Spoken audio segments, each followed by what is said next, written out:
ദൈവനാമത്തിന് മഹത്വം ഉണ്ടാകട്ടെ. പ്രിയപ്പെട്ടവരെ, നമ്മൾ രാവിലെ മുതൽ കേട്ടുകൊണ്ടിരുന്നത്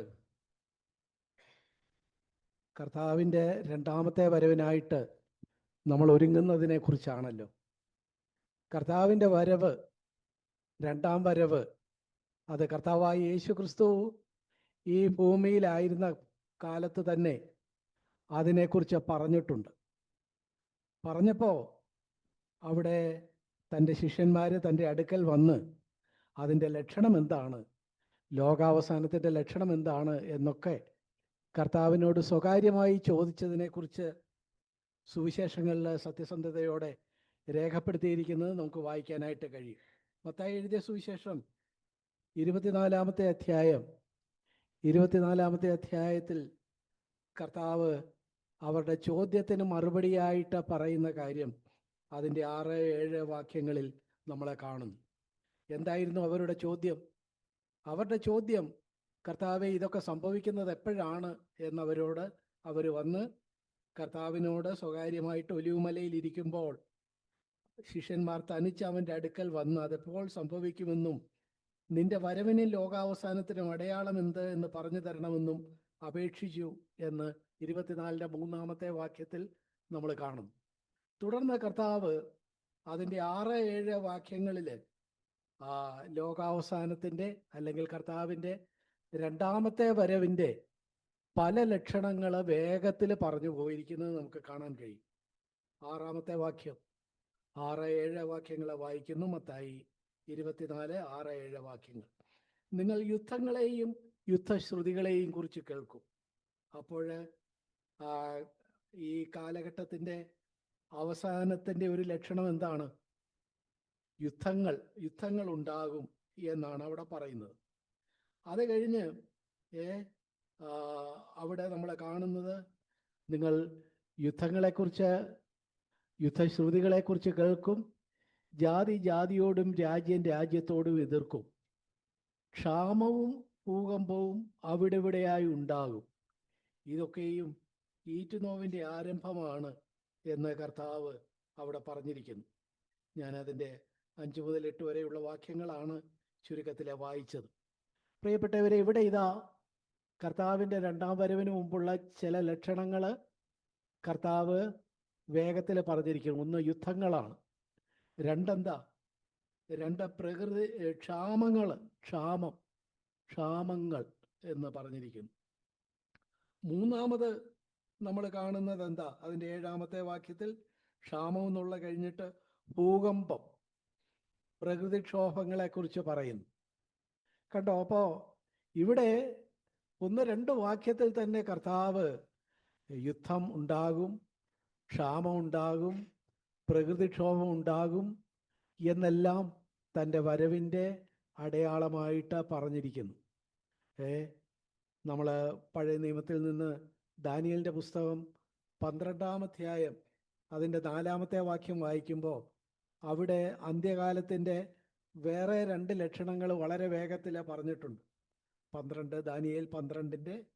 ദാനിയേലിൻ്റെ പുസ്തകത്തിലെ ഒടുവിലത്തെ അധ്യായമാണ് 12-ാമത്തെ അധ്യായം. അതിൻ്റെ 4-ാമത്തെ വാക്യത്തിൽ നോക്കുക. നീയോ ദാനിയേലേ, അന്ത്യകാലം വരെ ഈ വചനങ്ങളെ അടച്ച് പുസ്തകത്തിന് മുദ്രയിടുക.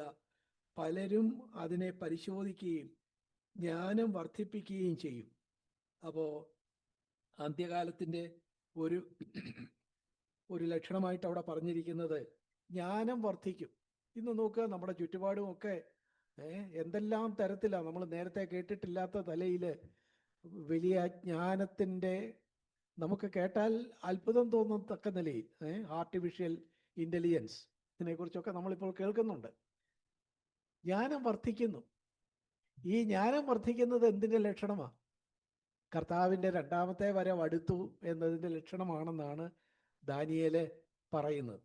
അവിടെ തന്നെ നമ്മൾ മലയാളം ബൈബിളിൽ വിട്ടുപോയതും ഇംഗ്ലീഷ് ബൈബിളിൽ അവിടെ തന്നെ രേഖപ്പെടുത്തിയിരിക്കുന്നതുമായ മറ്റൊരു ലക്ഷണമുണ്ട്. അതെന്താ? ലോകസഞ്ചാരം വർദ്ധിക്കും. ഈ 12-4 തന്നെ രേഖപ്പെടുത്തിയിട്ടുണ്ട്. Many will go here and their എന്ന് ഇംഗ്ലീഷിൽ ബൈബിളിൽ നമ്മളവിടെ കാണുന്നു. അതേസമയം മലയാളത്തിൽ ആ കാര്യം അങ്ങനെ രേഖപ്പെടുത്തിയിട്ടില്ല. അവിടെ ജ്ഞാനതൃഷ്ണ വർദ്ധിക്കും എന്ന കാര്യം മാത്രമേ ഉള്ളൂ. എന്നാൽ ഇംഗ്ലീഷുമായിട്ട് ചേർത്ത് വായിക്കുമ്പോൾ ജ്ഞാനം വർദ്ധിക്കും, ജ്ഞാനത്തോനായിട്ടുള്ള ഒരു തൃഷ്ണ വർദ്ധിക്കും എന്നത് കൂടാതെ വർദ്ധിക്കുന്ന മറ്റൊരു കാര്യമുണ്ട്. എന്താ? ലോകസഞ്ചാരം. നമുക്കറിയാം, ഇന്ന് ചെറുപ്പക്കാരും ഒക്കെ എത്രയോ ഇടങ്ങളിലൊക്കെയാണ് പോകുന്നത്. ലോകസഞ്ചാരം പഴുതിനേക്കാൾ വർദ്ധിച്ചിരിക്കുന്നു. നോക്കുക, ഇവിടെ നമ്മൾ വളരെ വേഗത്തിൽ പല കാര്യങ്ങൾ വായിച്ചു പോകുമ്പോൾ നമ്മൾ യുദ്ധങ്ങളുണ്ടാകും, അതുപോലെ ക്ഷാമമുണ്ടാകും, പ്രകൃതിക്ഷോഭങ്ങളുണ്ടാകും, ജ്ഞാനത്തിൻ്റെ വർധന ഉണ്ടാകും, ലോകസഞ്ചാരം വർദ്ധിക്കും. 5 കൂട്ടം കാര്യങ്ങൾ നമ്മൾ ഇവിടെ തന്നെ പറഞ്ഞു. 2 തീമോഥെയോസ് 3-ാം അധ്യായത്തിലേക്ക് വരുമ്പോൾ 2 തീമോഥെയോസ് 3-ാം അധ്യായത്തിൻ്റെ 4-ാമത്തെ വാക്യത്തിൽ നമ്മളവിടെ അന്ത്യകാലത്തിൻ്റെ ഒരു ലക്ഷണം അവിടെ പറഞ്ഞിരിക്കുന്നത് നമുക്ക് വളരെ പരിചിതമാണ്. നമ്മൾ പുതിയ നിയമത്തിലെ ആയതുകൊണ്ട് നമ്മളൊക്കെയും അത് എടുത്ത് പലപ്പോഴും വായിക്കാറുള്ളതാണ്. 2 തീമോഥെയോസ് 3-ാം അധ്യായം അതിൻ്റെ 4-ാമത്തെ വാക്യം, 1 മുതൽ 4 വരെയുള്ള വാക്യങ്ങൾ. അന്ത്യകാലത്ത് എന്തുണ്ടാകും? ദുർഘട സമയങ്ങൾ വരുമെന്നറിയാം. നമുക്ക് വളരെ പരിചിതമായ വാക്യമാണ് അന്ത്യകാലത്തെക്കുറിച്ചുള്ള ഒരു വാക്യം. അവിടെ എന്താ? അവിടെ ഒത്തിരി കാര്യങ്ങൾ പറയുന്നുണ്ട്. എങ്കിലും ആളുകൾക്ക് സംഭവിക്കുന്ന ഒരു കാര്യം, അവർ ദൈവപ്രിയമില്ലാതെ ഭോഗപ്രിയരായിത്തീരും. ആ നിലയിൽ അവര് ആ നിലയിൽ ഉള്ള ഭോഗപ്രിയരായിട്ട്, സുഖഭോഗ തൃഷ്ണയുള്ളവരായിട്ട് അവരായിരിക്കുന്നതായിട്ടാണ് നമ്മൾ കാണുന്നത്. നമ്മൾ ഇതേവരെ വളരെ വേഗത്തിൽ കർത്താവിൻ്റെ 2ാമത്തെ വരവിന്, ലോകാവസാനത്തിന് ലക്ഷണങ്ങളായിട്ട് പറഞ്ഞിരിക്കുന്ന 6 കൂട്ടം കാര്യങ്ങൾ നമ്മൾ വളരെ വേഗത്തിൽ പറഞ്ഞു. ഒന്നെന്താ പറഞ്ഞത്? മത്തായി 24-ന്റെ 6-7 വാക്യങ്ങളിൽ നിന്നാണ് യുദ്ധങ്ങൾ. അവിടെ തന്നെ നമ്മൾ കണ്ടു ക്ഷാമത്തെക്കുറിച്ച് പറഞ്ഞിരിക്കും. 3-ാമത് നമ്മൾ കണ്ടു പ്രകൃതിക്ഷോഭങ്ങളെക്കുറിച്ച് പറഞ്ഞിരിക്കും. 4-ാമത് ദാനിയേൽ 12-ന്റെ 4-ൽ നമ്മൾ കണ്ടു അവിടെ ജ്ഞാനം വർദ്ധിക്കും എന്ന് കണ്ടു. അവിടെ ദാനിയേൽ 12-ന്റെ 4-ൽ തന്നെ ഇംഗ്ലീഷ് ബൈബിളുമായിട്ട് നമ്മൾ താരതമ്യം ചെയ്യുമ്പോൾ അവിടെ ലോകസഞ്ചാരം വർദ്ധിക്കും എന്ന് കണ്ടു. 2 തീമോഥെയോസ് 3-ന്റെ 4 വാക്യത്തിൽ നമ്മൾ വായിക്കുമ്പോൾ അവിടെ എന്താ? സുഖഭോഗ തൃഷ്ണ വളരെ വർദ്ധിക്കും എന്ന് നമ്മൾ കണ്ടു. പ്രിയപ്പെട്ടവരെ, ഈ അന്ത്യകാലത്തിൻ്റെ പല ലക്ഷണങ്ങൾ നമുക്ക് പറയാൻ കഴിയും. എന്നാൽ കർത്താവ് തന്നെ പറഞ്ഞ ആ നിലയിലുള്ള മറ്റൊരു ലക്ഷണം നമ്മുടെ കാലഘട്ടത്തിൽ തന്നെ നിറവേറിയതിനെ കുറിച്ചുകൂടെ നമുക്ക് വേഗത്തിൽ പറഞ്ഞ് സാഗ്ബേർ സംസാരിച്ച കാര്യത്തോട് ചേർത്ത് നമുക്ക് ഈ കാര്യങ്ങളെ പറഞ്ഞ് കൃത്യസമയത്ത് തന്നെ അവസാനിപ്പിക്കാം എന്നാണ് ഞാൻ കരുതുന്നത്. അവിടെ എന്താ കർത്താവ് അന്ത്യകാലത്തിൻ്റെ ലക്ഷണങ്ങൾ പറഞ്ഞേക്കുന്നത്? നമ്മൾ തുടക്കത്തിൽ മത്തായി എഴുതിയ സുവിശേഷം 24-ാം അധ്യായമാണല്ലോ വായിച്ചത്. അവിടെ ലോകാവസാനത്തിനുമൊക്കെയുള്ള ലക്ഷണങ്ങൾ പറഞ്ഞു തരണം എന്ന് ശിഷ്യന്മാർ ചോദിച്ചു. യേശു പല കാര്യങ്ങൾ അവിടെ പറയുന്നുണ്ട്. ആ കൂട്ടത്തിൽ അതിൻ്റെ 32-ാം വാക്യത്തിൽ ഇതാ മറ്റൊരു കാര്യം പറയുന്നു. അതെന്താ? അത്തിയെ നോക്കി ഒരു ഉപമ പഠിപ്പീൻ. അതിൻ്റെ കൊമ്പ് ഇളതായി ഇല തളിർക്കുമ്പോൾ വേനലടുത്തു എന്ന് നിങ്ങൾ അറിയുന്നുവല്ലോ. അങ്ങനെ നിങ്ങൾ ഇതൊക്കെയും കാണുമ്പോൾ അവൻ വാതുക്കലായിരിക്കുന്നു എന്ന് അറിഞ്ഞുകൊള്ളുവീൻ. ഇതൊക്കെയും സംഭവിക്കുവോളം ഈ തലമുറ ഒഴിഞ്ഞു പോകയില്ല എന്ന് ഞാൻ സത്യമായിട്ട് നിങ്ങളോട് പറയും. അത്തി, നമ്മൾ നേരത്തെ പല കാര്യങ്ങൾ പറഞ്ഞു. എന്തൊക്കെ? യുദ്ധങ്ങളെക്കുറിച്ച് പറഞ്ഞു, ക്ഷാമത്തെക്കുറിച്ച് പറഞ്ഞു, പ്രകൃതിക്ഷോഭത്തെക്കുറിച്ച് പറഞ്ഞു, 4-ാമത് ജ്ഞാനം വർദ്ധിക്കുന്നതിനെക്കുറിച്ച് പറഞ്ഞു, 5-ാമത് ലോകസഞ്ചാരം വർദ്ധിക്കുന്നതിനെക്കുറിച്ച് പറഞ്ഞു, 6-ാമത് സുഖഭോഗ തൃഷ്ണ, ദൈവപ്രിയമില്ലാതെ ഭോഗപ്രിയരായിട്ട് സമൂഹമായിരിക്കും എന്ന് കണ്ടു. 7-ാമത് ഇതാ കർത്താവ് തന്നെ കൃത്യമായിട്ട് പറഞ്ഞിരിക്കുന്ന ഒരു ലക്ഷണമാണ് അത്തി. അത്തി എന്ന് പറയുന്നത് എന്താ? ഇസ്രായേലാണ്. നമുക്കറിയാം, ഇസ്രായേല് തളിർക്കുന്നു. അത്തി തളിർക്കുക, അത് സംഭവിക്കുമ്പോൾ വേനലടുത്തു. ഇസ്രായേലിന് എന്താ സംഭവിച്ചത്? ഇവിടെ എൻ്റെ മുമ്പിലിരിക്കുന്ന പല പ്രിയപ്പെട്ടവരും ഇതിനെക്കുറിച്ച് കേട്ടിട്ടുള്ളവരാണ്. ചെറുപ്പക്കാര് ഇത് സംബന്ധിച്ച് പല സന്ദേശങ്ങൾ കേൾക്കുകയും വായിക്കുകയും ഒക്കെ ചെയ്തിട്ടുള്ളവരാണ്. എന്നാൽ നമ്മളോട് നിങ്ങൾ പറയുന്നത് പോലെ കർത്താവ് വരും, ദൈവം വീണ്ടും വരുമെന്നൊക്കെ പറയാൻ എന്തെങ്കിലും ഒരു ലക്ഷണം പറയാമോ എന്ന് ചോദിച്ചാൽ നമുക്ക് അവരോട് പറയാവുന്ന ഒരു മറുപടി എന്താ? ഇസ്രായേൽ എന്നുള്ളതാണ്. ഇത് ഞാൻ ഒരു സംഭവം കേട്ടിട്ടുള്ളതാണ്. ഒരു വേദപണ്ഡിതനായ ഒരാളോട് ഒരു ലോകത്തിൻ്റെ ജ്ഞാനമുള്ള ഒരാൾ വന്നിട്ട് ഇതുപോലെ ചോദിച്ചു, നിങ്ങൾ വലിയ ബൈബിളൊക്കെ പറയുമല്ലോ, ആട്ടെ നിങ്ങൾ ഈ പറയുന്നത് പോലെ നിങ്ങൾ ബൈബിളിൽ നിന്ന് പറയുന്നു കർത്താവ് വരും, രണ്ടാമത് വരും, എല്ലാവരെയും ചേർക്കും, അല്ലാത്തവർക്ക് ശിക്ഷാവിധി ഉണ്ടാകുമെന്നൊക്കെ പറയുന്നു, ഇതിനൊക്കെ എന്തെങ്കിലും തെളിവുണ്ടോ? നമ്മുടെ ചരിത്രത്തിൽ നിന്ന് എന്തെങ്കിലും നിങ്ങൾക്കൊന്ന് ചൂണ്ടിക്കാണിക്കാനും ഒറ്റ വാക്കുകൾ പറയാനും ഒക്കുമോ എന്ന് ചോദിച്ചു. അപ്പോൾ ആ വേദപണ്ഡിതൻ പറഞ്ഞു, പറയാമല്ലോ, ഒറ്റ വാക്കിൽ പറയണം, ഒറ്റ വാക്കിൽ പറയാം. എന്നാ പറ. അത് ഞാൻ പറയാം, ഇസ്രായേൽ എന്നാണ് എന്ന് അദ്ദേഹം പറഞ്ഞു. എന്ന് വെച്ചാൽ അത് തന്നെയാണ് കർത്താവ് ഇവിടെ പറഞ്ഞേക്കുന്ന അത്തിയുടെ തളിർപ്പ്. എന്താ ഇസ്രായേൽ എന്ന് പറയുന്ന രാജ്യത്തിന് സംഭവിച്ചത്? നമുക്കറിയാം. എന്താ? കർത്താവായ യേശുക്രിസ്തു ക്രൂശിക്കപ്പെട്ടതിന് ശേഷം ഒരു 40 വർഷം കഴിഞ്ഞപ്പോൾ AD 70 ആ സൈന്യാധിപൻ ടൈറ്റസ് വന്ന് യഹൂദന്റെ ദേവാലയം നശിപ്പിച്ച് അവനെ ലോകത്തിൽ പലയിടത്തായിട്ട് ചെതറിച്ചു. ലോകത്തിൽ പലയിടത്തായിട്ട് ഏതാണ്ട് 130 രാജ്യങ്ങളിൽ ഇസ്രായേൽ യഹൂദൻ ചെതറിപ്പോയി. ചെതറിപ്പോയത് 1-2 വർഷമൊന്നുമല്ല, ഏതാണ്ട് 2000-ഓളം വർഷം, അല്ലെങ്കിൽ 1900-ൽ പരം വർഷങ്ങൾ അവർ ചെതറിപ്പോയി. നിങ്ങൾക്ക് സങ്കല്പിക്കാൻ ഒക്കുമോ? 1900-ൽ പരം വർഷങ്ങൾ ഒരു ജനം, ഒരു ജാതി ലോകത്തിൽ 130 രാജ്യങ്ങളിൽ ചെതറിപ്പോയിട്ട് അവരുടെ ഐഡന്റിറ്റി നഷ്ടപ്പെടുത്താതെ 1900-ഓളം വർഷങ്ങൾ കഴിഞ്ഞതിന് ശേഷം അവർ തിരികെ വരിക എന്ന് പറയുന്നത് നമുക്ക് സങ്കല്പിക്കാൻ ഒക്കുന്ന ഒരു കാര്യമല്ല. ലോകത്ത് വേറൊരു ജനതയെക്കുറിച്ചും ഇങ്ങനെ നടന്നിട്ടില്ല. എന്നാൽ ഇന്ന് നമ്മൾ കാണുന്ന ഇസ്രായേൽ എന്ന് പറയുന്ന ഈ രാജ്യം അങ്ങനെയാണ് ഉണ്ടായത്. അവര് AD 70 ലോകം മുഴുവൻ ചിതറിക്കപ്പെട്ടു പോയി. കർത്താവിനെ ക്രൂശിച്ച് 40 വർഷം കഴിഞ്ഞപ്പോൾ ടൈറ്റസ് വന്ന് അവരുടെ ദേവാലയം നശിപ്പിച്ചു. കല്ലിന്മേൽ ശേഷിക്കാതെ എല്ലാം ഇടിച്ചു നിരത്തി. ഇവരെ ലോകത്തിൻ്റെ പല ഭാഗങ്ങളിലേക്ക് ചിതറിപ്പിച്ചു. 130 രാജ്യങ്ങളിലാണ്. ഇവിടെ കേരളത്തിലും വന്നത് നമുക്കറിയാം. ഞാൻ അതിൻ്റെ വിശദാംശങ്ങളിലേക്ക് പോകുന്നില്ല. അവരിവിടെ ഉണ്ടായിരുന്നു. എത്ര നാളാ? 100 വർഷമാണോ? 200 വർഷമാണോ? 500 വർഷമാണോ? 1000 വർഷമാണോ? 1500 വർഷമാണോ? 1900 വർഷം ഇവര് പലയിടത്തായിട്ട് ചെതറിക്കപ്പെട്ടു പോയി. എന്നാൽ അതിനുശേഷം എന്ത് സംഭവിച്ചു? 1948-ൽ അവർക്ക് അവരുടേതായ രാജ്യം, ആ സ്വദേശം കിട്ടി. നമുക്കറിയാം, നമ്മളിതൊക്കെ കേട്ടിട്ടുള്ളതാണ്. 2ാം ലോക മഹായുദ്ധകാലത്ത് ഹിറ്റ്ലർ അവരിൽ 60 ലക്ഷം യഹൂദന്മാരെ കൊന്നൊടുക്കി. അതിൽ 15 ലക്ഷം പേര് കുഞ്ഞുങ്ങളായിരുന്നു എന്നാണ് കേട്ടിട്ടുള്ളത്.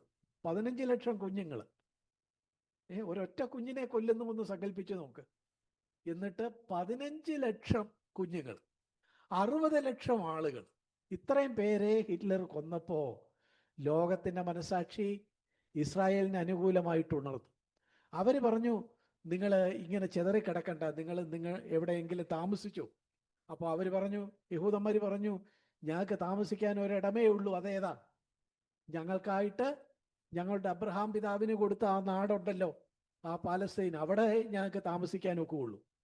ഉടനെ എല്ലാവരും കൂടെ പറഞ്ഞു, നിങ്ങൾ അവിടെ താമസിച്ചാൽ വലിയ പ്രശ്നമോ? അവിടെ താമസിച്ചാൽ എന്താ? അവിടെ താമസിച്ചാൽ നിങ്ങളെ സംബന്ധിച്ചിടത്തോളം അവിടെ നിങ്ങൾക്ക് മുന്നോട്ട് പോകാനായിട്ട് ഒക്കുകയില്ല. കാരണം അത് നിങ്ങൾ പറയുന്ന നിങ്ങളുടെ സ്ഥലമെന്ന് പറയുന്നിടത്ത് 23 മുസ്ലിം രാജ്യങ്ങളാണ് ചുറ്റും കിടക്കുന്നത്. അവരുടെ ഇടയിൽ ചെന്ന് നിങ്ങൾ ഞങ്ങളുടെ രാജ്യമാണ്, ഞങ്ങളുടെ പിതാവിന് തന്നതാണെന്നും പറഞ്ഞ് അവിടെ ചെന്ന് താമസിച്ചാൽ എന്തോ പറ്റും? ഉടനെ തന്നെ ഈ 23 മുസ്ലിം രാജ്യങ്ങളോട് ഒന്നിച്ച് നിങ്ങളെ ഇല്ലാതെയാക്കി തീർക്കും എന്ന് പറഞ്ഞു. പക്ഷെ അവരെന്ത് ചെയ്തില്ല? അവർ പറഞ്ഞു, ഒക്കുകയില്ല, ഞങ്ങൾക്ക് അവിടെ തന്നെ വേണം എന്ന് പറഞ്ഞു. കാരണം ദൈവം ഞങ്ങൾക്ക് വാഗ്ദത്തം ചെയ്തതാ. അങ്ങനെ ചെയ്തിട്ടുണ്ടോ? ഉണ്ട്. എത്രയോ വാക്യങ്ങളുണ്ട്. യിരെമ്യാവിന്റെ പുസ്തകം 30-ാം അധ്യായം 3-ാമത്തെ വാക്യം നോക്കുക. ദൈവം BC, കർത്താവ് വരുന്നതിന് മുമ്പ് BC-യിൽ അവരോട് അരുളി ചെയ്തതാ. എന്താ അവിടെ പറയുന്നത്? ഇസ്രായേലിനെയും യഹൂദയെയും അവരുടെ പിതാക്കന്മാരുടെ ദേശത്തേക്ക് മടക്കി വരുത്തും, അവർ അതിനെ കൈവശമാക്കും. അവരെ എവിടെ മടക്കി വരുത്തുമെന്നാ യിരെമ്യാവ് 30:3 പറയുന്നത്? അവരുടെ പിതാക്കന്മാരുടെ ദേശത്തേക്ക്. മറ്റ് ലോകരാഷ്ട്രങ്ങൾ പറഞ്ഞു, നിങ്ങൾ അവിടെ പോകണ്ട, നമ്മൾ ആഫ്രിക്കയിലോ അല്ലെങ്കിൽ ഇപ്പൊ കാനഡയിലോ അല്ലെ അമേരിക്കയുടെ ഏതെങ്കിലും ഭാഗത്തോ മറ്റ് നിങ്ങളെ ആ നിലയിൽ ശത്രുക്കളായി കാണാത്ത, നിങ്ങളെ ഇല്ലാതാക്കണമെന്ന് ആഗ്രഹിക്കാത്ത ആരെങ്കിലും, നിങ്ങളോട് വലിയ വഴക്കില്ലാത്ത ആരുടെയും അടുത്ത് കുറച്ച് സ്ഥലം ഞങ്ങൾ സംഘടിപ്പിച്ച് തരാം, അവിടെ താമസിച്ചോ എന്ന് പറഞ്ഞതാ. പക്ഷെ അവർ പറഞ്ഞു പറ്റുകയില്ല. കാര്യം ഞങ്ങൾക്കുള്ള വാഗ്ദാനം എന്താ? ഞങ്ങളുടെ പിതാക്കന്മാരോട് പറഞ്ഞിട്ടുണ്ട്, ഞങ്ങളുടെ പിതാക്കന്മാരുടെ ദേശം തന്നെ ഞങ്ങൾക്ക് ദൈവം തരുമെന്ന് പറഞ്ഞിട്ടുണ്ട്. യിരെമ്യാവ് 30:3. ആമോസ് 9:15 നോക്കുക. ആമോസ് 9:15, ആമോസിലെ അവസാന വാക്യമാണ്. അവിടെ എന്താ പറയുന്നത്? ഞാൻ അവരെ അവരുടെ ദേശത്ത് നടും. എവിടെയെങ്കിലും നടുകല്ല, ആഫ്രിക്കയെ കൊണ്ടുപോയി നടുകല്ല, അമേരിക്ക കൊണ്ടുപോയി നടുകല്ല, അവരുടെ ദേശം. അവരെവിടെ നിന്ന് AD 70 ചിതറിക്കപ്പെട്ടു പോയോ ആ കനാൻ നാട്ടിൽ തന്നെ ഞാൻ കൊണ്ടുവന്ന് അവരെ നടും. അവരെ ഇനി അവിടെ നിന്ന് പറിച്ചു കളയുകയുമില്ല എന്ന് ആമോസ് 9:15 നമ്മൾ കാണും. എസ്കേൽ 36:24 നോക്കുക. എസ്കേൽ 36:24. ഞാൻ പല വാക്യങ്ങൾ പറഞ്ഞു. യിരെമ്യാവ് 30:3, ആമോസ് 9:15, എസ്കേൽ 36:24. അവിടെ കർത്താവ് ഇസ്രായേൽ മക്കളോട് പറയുന്നു, ഞാൻ നിങ്ങളെ ജാതികളുടെ ഇടയിൽ നിന്ന് കൂട്ടി സകല ദേശത്ത് നിന്ന് നിങ്ങളെ ശേഖരിച്ച് സ്വന്തം ദേശത്തേക്ക് വരുത്തും. നിങ്ങളിപ്പോൾ പലയിടത്ത് ചിതറിക്കിടക്കുക, നിങ്ങളെ ആ ജാതികളുടെ ഇടയിൽ നിന്നെല്ലാം കൂട്ടും, എന്നിട്ട് സകല ദേശത്ത് നിന്ന് നിങ്ങളെ ശേഖരിക്കും. നമുക്കറിയാം, നമ്മുടെ കേരളത്തിലുണ്ടായിരുന്നു, ഇന്ത്യയിൽ മണിപ്പൂരിലുണ്ടായിരുന്നു. ഇവിടെ നിന്നൊക്കെ 1948 അവർക്ക് രാജ്യം കിട്ടിയപ്പോൾ ഇവിടെ നിന്നൊക്കെ ഉള്ളവര് അവിടെ ജാതികളുടെ ഇടയിൽ നിന്ന് അവരെ ശേഖരിച്ച് അവരെ സ്വദേശത്തേക്ക് കൊണ്ടുപോകും എന്ന് എസ്കേൽ 36:24 നമ്മൾ വായിച്ചതുപോലെ ദൈവം ചെയ്തു. അവരൊക്കെ അവിടെ പോയി. എന്നിട്ടെന്താ? അന്ന് അവർക്ക് കുറച്ച് സ്ഥലം മാത്രമേ ഉണ്ടായിരുന്നുള്ളൂ. എന്നാൽ 1967 6 ദിവസത്തെ യുദ്ധത്തിൽ അവർക്ക് യെരുശലേം ഉൾപ്പെടെ അവരുടെ പ്രധാനപ്പെട്ട സ്ഥലങ്ങളെല്ലാം കിട്ടി എന്ന് നമുക്കറിയാം. ചരിത്രമാണിത്. നമ്മുടെ മുമ്പിൽ, നമ്മുടെ കാലഘട്ടത്തിൽ തന്നെ നടന്ന കാര്യമാണ്. ഇങ്ങനെ നടക്കും. ഇത് സംഭവിക്കുമ്പോൾ നിങ്ങൾ എന്തോ പഠിച്ചോണം. നിങ്ങൾ അത്തി തളിർക്കുന്നു. ഫലമെന്താ? കർത്താവിൻ്റെ വരവടുത്തു, വേനലടുത്തു. അത് സംഭവിക്കുമ്പോഴും ആ തലമുറ ഒഴിഞ്ഞു പോകുകയില്ല. ഞാൻ അടുക്കൽ വാതുക്കലായിരിക്കുന്നു. നമ്മൾ മത്തായി 24, 32, 33 വാക്യങ്ങളിൽ നമ്മൾ വായിച്ചത് അതാണ്. പ്രിയപ്പെട്ടവരെ, അപ്പോൾ നമ്മൾ എന്താ പറഞ്ഞത്? കർത്താവിൻ്റെ വരവ് അടുത്തു എന്ന് വെറുതെ പറയുന്നതല്ല. അതിന് 6 കൂട്ടം യുദ്ധങ്ങൾ, ക്ഷാമങ്ങൾ, ഭൂകമ്പം, അതുപോലെ തന്നെ പല കാര്യങ്ങൾ നമ്മൾ അക്കമിട്ട് പറഞ്ഞു. ഒടുവിലായിട്ട് ചരിത്രത്തിൽ നിന്ന്, നമ്മുടെ കൺമുൻപിൽ നിന്ന് തന്നെ ഒരു രാജ്യത്തെക്കുറിച്ച് പറഞ്ഞു. അത് ഇസ്രായേൽ എന്ന് പറയുന്ന ആ രാജ്യം. ഇസ്രായേൽ എന്ന് പറയുന്ന ഈ രാജ്യം, അവിടെ കാര്യങ്ങളെല്ലാം ശരിയായി മുന്നോട്ട് വരുന്നു. അപ്പൊ കർത്താവിൻ്റെ വരവ് അടുത്തു എന്ന് നമ്മൾ മനസ്സിലാക്കിയാൽ നമ്മൾ നമ്മുടെ ജീവിതത്തെ സംബന്ധിച്ച് എന്ത് ചെയ്യണം? അതാണല്ലോ പ്രസക്തം. നമ്മൾ അല്പം മുമ്പ് കേട്ടു, എന്താ? നമ്മൾ ആരോടെങ്കിലും ക്ഷമിക്കാനുണ്ടെങ്കിൽ ക്ഷമിക്കണം. ആരോടെങ്കിലും ക്ഷമിക്കാനുണ്ടെങ്കിൽ ക്ഷമിക്കണം. ആരോടെങ്കിലും ക്ഷമ ചോദിക്കാനുണ്ടെങ്കിൽ ചോദിക്കണം. ക്ഷമയെക്കുറിച്ച് നമ്മൾ കേട്ടു.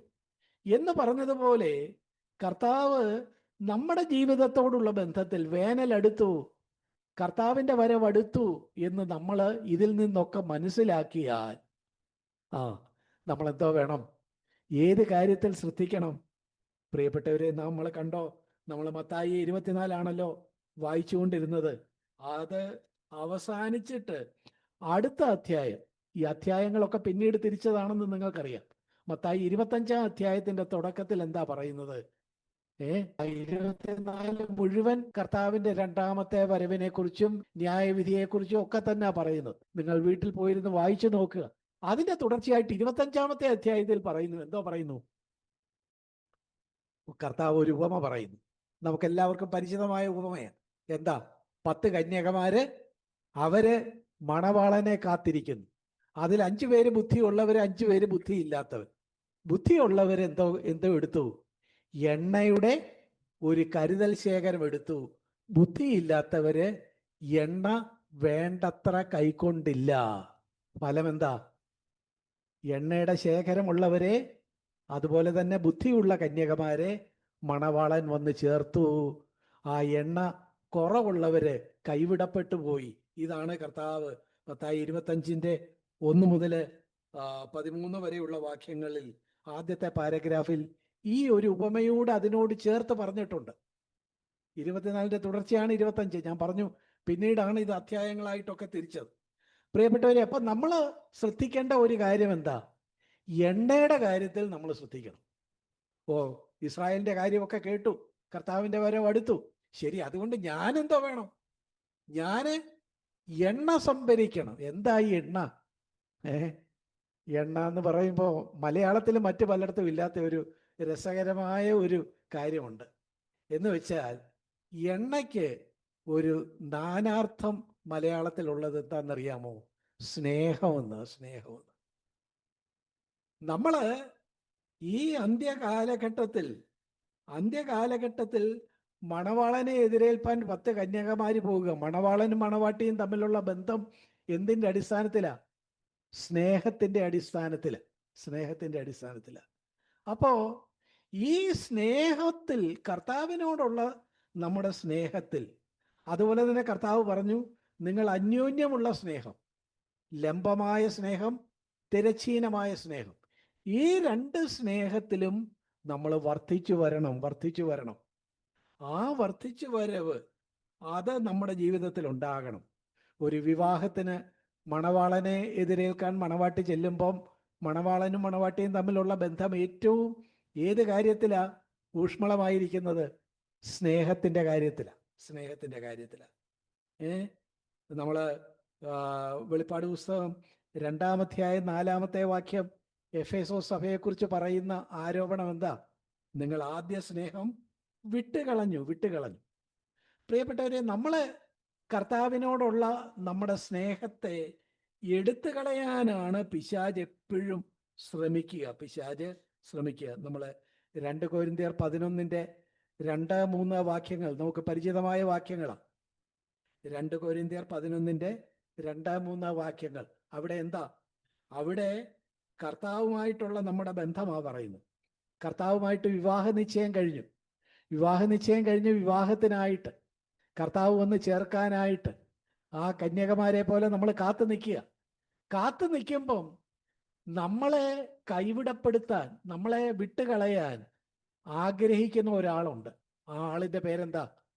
പിശാച്. അവൻ എന്തിലാ പ്രവർത്തിക്കുക? 2 കൊരിന്ത്യർ നമ്മളിപ്പോൾ വായിച്ച 11-ന്റെ 2-3 വാക്യങ്ങളിൽ നമ്മൾ കാണുമ്പോൾ, ക്രിസ്തു എന്ന ഏകപുരുഷനുമായിട്ട് വിവാഹ നിശ്ചയം ചെയ്ത ആളിനെ എന്തോ ചെയ്യും? ആ ആളിന്റെ കർത്താവുമായിട്ടുള്ള ഒരു സിമ്പിൾ പ്യുവർ ഡിവോഷൻ, നിർമ്മലമായ ഏകാഗ്രമായ ഒരു ഭക്തി, ഒരു സ്നേഹം, അതിനെ എടുത്തു കളയാനാണ് പിശാച് ശ്രമിക്കുക. അപ്പൊ കണ്ടോ, കർത്താവിന്റെ വരവ് അടുത്തു. നമ്മിൽ നിന്ന് എന്തെടുത്തു കളയും? പിശാച് എന്തിനാ ശ്രമിക്കുന്നത്? കർത്താവിനോടുള്ള നമ്മുടെ ഊഷ്മളമായ ബന്ധം, അത് അടിസ്ഥാനപ്പെട്ടിരിക്കുന്ന സ്നേഹം, അല്ലെങ്കിൽ സ്നേഹത്തെക്കുറിച്ച് തന്നെ അതിൻ്റെ നാനാർത്ഥമായിട്ട് പറഞ്ഞിരിക്കുന്ന എണ്ണ, അതിനെ എടുത്തു കളയാനാണ് പിശാച് ശ്രമിക്കുക. നമ്മൾ ഈ കാര്യം ഗൗരവത്തോടെ എടുത്ത് ആ കർത്താവിനോടും നമ്മുടെ സഹവിശ്വാസികളോടുമുള്ള സ്നേഹത്തെ അതിനെ കൂടുതൽ നമ്മൾ കരുതലാക്കി നമ്മൾ ശേഖരിച്ചു വയ്ക്കാൻ നമ്മളെ തന്നെ ആ നിലയിൽ ശ്രമിക്കുകയും അതിനായിട്ട് നമ്മളെ തന്നെ സമർപ്പിക്കുകയും വേണം എന്നാണ് ഈ ഭാഗം നമ്മളോട് പറയുന്നത്. അന്യോന്യമുള്ള സ്നേഹത്തിൽ എന്ത് പെടും? ക്ഷമിക്കാതെ സ്നേഹിക്കാൻ ഒക്കുമോ? ഇപ്പം നമ്മൾ കേട്ട ക്ഷമയെക്കുറിച്ചും കുടുംബത്തിൽ, ഭാര്യാഭർത്തൃ ബന്ധത്തിൽ, സമൂഹത്തിൽ, സഭയിൽ, സഹോദരങ്ങളുടെ ഇടയിൽ, മരുമകളും അമ്മായിയമ്മയും തമ്മിൽ, അങ്ങനെയൊക്കെയുള്ള പല ബന്ധങ്ങളിൽ ക്ഷമിക്കാതെ ഇരിക്കുകയും അതേസമയം സ്നേഹിക്കുകയും ചെയ്യാൻ ഒക്കുമോ? ഇല്ല, ഇല്ല. സ്നേഹത്തിന്റെ നേരെ എതിര് ക്ഷമിക്കാത്തതാണ്, കയ്പാണ്. അപ്പൊ പ്രിയപ്പെട്ടവരെ, നമ്മളിൽ നിന്ന് എന്തെടുത്തു കളയാനാ പിശാച് ശ്രമിക്കുന്നത്? കർത്താവ് പറഞ്ഞു 2 കൽപ്പനകളാ. അത് സത്യത്തിൽ 1, മുകളിലോട്ട് ദൈവത്തോടുള്ള ബന്ധം, സഹോദരന്മാരോടുള്ള ബന്ധം, 2 സ്നേഹത്തിൽ അടിസ്ഥാനപ്പെട്ടിരിക്കുന്നു. ഇതിനെ എടുത്തു കളയാൻ പിശാച് ശ്രമിക്കും. ഇതാണ് നമ്മളിപ്പോൾ കേട്ടത്, പല നിലയിൽ കേട്ടത്. അതുകൊണ്ട് നമ്മൾ ദൈവസന്നിധിയിൽ നിൽക്കുമ്പോൾ നമുക്ക് ഈ കാലഘട്ടത്തെ തിരിച്ചറിഞ്ഞ് നമുക്ക് ജാഗ്രതയായിട്ട് നിൽക്കുക എന്ന് പറയുമ്പോൾ എന്താ വേണ്ടത്? രണ്ടാം വരവിൻ്റെ കുറേ ലക്ഷണങ്ങൾ, യുദ്ധമുണ്ട്, ക്ഷാമമുണ്ട്, ഭൂകമ്പമുണ്ട്, അല്ലെ ഇസ്രായേലിന് അങ്ങനെ സംഭവിച്ചു, ഇതെല്ലാം പഠിച്ച് നമ്മുടെ തലച്ചോറിൽ ശേഖരിച്ചുകൊണ്ട് പ്രയോജനമില്ല. നമ്മുടെ ഹൃദയം കർത്താവിനോടുള്ള ഏകാഗ്രവും നിർമ്മലവുമായ ഒരു ഭക്തിയിലാണോ, ഒരു സ്നേഹത്തിലാണോ? ആ സ്നേഹത്തിൽ നിന്ന് ഉത്ഭവിച്ച് സഹോദരന്മാരോടും സഹോദരിമാരോടും സമൂഹത്തിലുള്ള മറ്റുള്ളവരോടും ഒരു സ്നേഹം, ആ തിരശ്ചീനമായ ഒരു സ്നേഹം നമ്മൾ കൈയാളുന്നുണ്ടോ എന്ന് നമ്മളെ തന്നെ ശോധന ചെയ്യുകയും അതിൽ വർദ്ധിച്ചു വരികയുമാണ് നമ്മൾ വേണ്ടത്. ആ കാര്യത്തിൽ ക്ഷമിക്കാത്ത എന്തെങ്കിലും കാര്യമുണ്ടെങ്കിൽ ആ കാര്യത്തിൽ കൂടുതൽ ഗൗരവം എടുക്കണം എന്നാണ് സാഗ് ബെയറിൽ നിന്ന് നമ്മൾ കേട്ടത്. പ്രിയപ്പെട്ടവരെ, നമുക്ക് ഈ കാര്യങ്ങളെ ഗൗരവമായിട്ട് എടുക്കാം. നമുക്ക് ദൈവസന്നിധിയിൽ എഴുന്നേറ്റ് നിൽക്കുകയും നമുക്ക് പ്രാർത്ഥിച്ച് ഈ മീറ്റിംഗ് ഇവിടെ അവസാനിപ്പിക്കുകയും ചെയ്യാം. നമ്മളെന്താ ചിന്തിച്ചത്? കർത്താവിൻ്റെ വരവടുത്തു. ലോക സംഭവങ്ങൾ കർത്താവ് തന്നെ പറഞ്ഞിട്ടുണ്ട്. കർത്താവിൻ്റെ വരവിന് എന്തുണ്ട്? അടയാളങ്ങളുണ്ട്. ശിഷ്യന്മാർ ചെന്ന് കർത്താവിനോട് ഒലിവുമലയിൽ വെച്ച് ചോദിച്ചു, കർത്താവേ, നീ പറഞ്ഞല്ലോ ഈ യെരുശലേം ദേവാലയം നശിപ്പിക്കപ്പെടുമെന്നും ഒക്കെ പറഞ്ഞല്ലോ. ഇതിനൊക്കെയുള്ള എപ്പോഴാ സംഭവിക്കുന്നത്? അതിൻ്റെ ലക്ഷണം എന്താ? കർത്താവ് തന്നെ പല ലക്ഷണങ്ങൾ പറഞ്ഞു. യുദ്ധങ്ങൾ, ക്ഷാമങ്ങൾ, ഭൂകമ്പങ്ങൾ, അതുപോലെ ലോകസഞ്ചാരം വർദ്ധിക്കും, വിജ്ഞാന തൃഷ്ണ വർദ്ധിക്കും, അതുപോലെ ഭോഗതൃഷ്ണ, ആ നിലയിലുള്ള കാര്യങ്ങൾ, ഇതെല്ലാം ഇന്ന് ലോകത്ത് വർദ്ധിക്കുന്നുണ്ട് എന്ന് നമുക്കറിയാം. ഒപ്പം കർത്താവ് മത്തായി 24 തന്നെ 32 വാക്യത്തിൽ കൃത്യമായിട്ടുള്ള ഒരു ലക്ഷണവും പറഞ്ഞു. അതെന്താ? അത്തി ഇസ്രായേൽ. നോക്കുക, 1900-ൽ പരം വർഷങ്ങൾ, 1900-ൽ പരം വർഷങ്ങൾ ലോകത്തിൻ്റെ പല ഭാഗങ്ങളിൽ 130 രാജ്യങ്ങളിൽ ചെതറിപ്പോയിട്ട് പിന്നെ ഒരു ജാതിയും മടങ്ങി വന്നിട്ടില്ല, ഇസ്രായേൽ ഒഴികെ. പക്ഷേ ഇസ്രായേൽ മടങ്ങി വന്നു. എന്താ? കർത്താവ് പറഞ്ഞു, അത്തി തളിർക്കും. അതെന്തിൻ്റെ ലക്ഷണമാ? വേനൽ അടുത്തു, എൻ്റെ വരവടുത്തു എന്നതിൻ്റെ ലക്ഷണമാണ്. അങ്ങനെ ഇസ്രായേൽ രൂപപ്പെട്ടു. 67-ൽ അവർ യെരുശലേമും അവരുടെ കയ്യിലായി. അങ്ങനെ ദൈവം പറഞ്ഞു, അവരെ എവിടെങ്കിലും നടുകല്ല, അവരെ സ്വദേശത്തേക്ക് തന്നെ ഞാൻ മടക്കി കൊണ്ടുവരും. അവരുടെ പിതാക്കന്മാരുടെ നാട്ടിൽ തന്നെ ഞാൻ കൊണ്ടുവന്ന് നടും എന്ന് പറഞ്ഞു. യിരെമ്യാ 30:3 നമ്മൾ കണ്ടു. ആമോസിന്റെ പുസ്തകത്തിലെ അവസാന വാക്യം നമ്മൾ വായിച്ചു. എസ്കേലിൽ നിന്ന് നമ്മൾ വായിച്ചു. പ്രിയപ്പെട്ടവരെ, ബൈബിൾ എത്ര ശരിയാണ്. എവിടെയെങ്കിലും അവരെ നടുകല്ല, അവരുടെ പിതാക്കന്മാരുടെ ദേശത്ത്, അവരുടെ സ്വന്തം നാട്ടിൽ, അവിടെ തന്നെ. അവരുടെ ചുറ്റുപാടും അവരുടെ ശത്രുക്കളായ 23 രാജ്യങ്ങളുണ്ടെങ്കിലും അവിടെ തന്നെ നടും. ഹല്ലേലൂയ. അത് നമ്മളായിരിക്കുന്ന ഈ കാലഘട്ടത്തിൽ സംഭവിച്ചു. ആ കാര്യത്തെക്കുറിച്ച് പറഞ്ഞിട്ട് മത്തായി 24 തുടർച്ചയായിട്ട് 25-ാമത്തെ അധ്യായത്തിൽ നമുക്ക്, കർത്താവിൻ്റെ സഭയായ നമുക്ക് സംഭവിക്കാവുന്ന ഒരു കാര്യത്തെക്കുറിച്ച് കർത്താവ് ഒരു മുന്നറിയിപ്പ് ആ നിലയിൽ ഒരു ഉപമയായിട്ട് പറഞ്ഞു. എന്താ? എണ്ണയില്ലാതെ പോകും. എണ്ണ എന്ന് പറഞ്ഞാൽ സ്നേഹമാണ്. നമുക്ക് കർത്താവിനോടുള്ള നമ്മുടെ ബന്ധം എങ്ങനെ ഇരിക്കുന്നു? ഒരു സിമ്പിൾ പ്യുവർ ഡിവോഷൻ നമ്മൾ രക്ഷിക്കപ്പെട്ട കാലത്ത് ഉണ്ടായിരുന്നത് ഇപ്പം നമുക്കുണ്ടോ? കർത്താവിനോട് ഏകാഗ്രവും നിർമ്മലവുമായ ഒരു ഭക്തിയും സ്നേഹവും ഇപ്പോൾ നമുക്കുണ്ടോ? അതുപോലെ തന്നെ നമ്മളോട് കർത്താവ് ചേർത്തിട്ടുള്ള നമ്മുടെ സമൂഹത്തിലെ, നമ്മുടെ സഭയിലെ, മറ്റ് വീട്ടിലെ ഒക്കെ മറ്റ് മനുഷ്യരോട് ആ തിരശ്ചീനമായ ബന്ധത്തിൽ ഒരു സ്നേഹമുണ്ടോ? Hallelujah, hallelujah. അതെടുത്തു കളയാൻ പിശാച് ശ്രമിക്കും. കാര്യം, ആ എണ്ണ എടുത്തു കളഞ്ഞാൽ ഇവർ കൈവിടപ്പെടുമെന്ന് പിശാചിനറിയാം. അതുകൊണ്ട് സഹോദര സഹോദരി, നമ്മുടെ ഹൃദയത്തിലുള്ള കയ്പും പകയും ഒക്കെ കൊച്ചു കാര്യമായിട്ട് എടുക്കല്ലേ. അതെന്താ? എണ്ണ ഇല്ലാതാക്കാനുള്ള പിശാചിൻ്റെ തന്ത്രമാണ്. സ്നേഹമില്ലാതാക്കാനുള്ള പിശാചിൻ്റെ തന്ത്രമാണത്.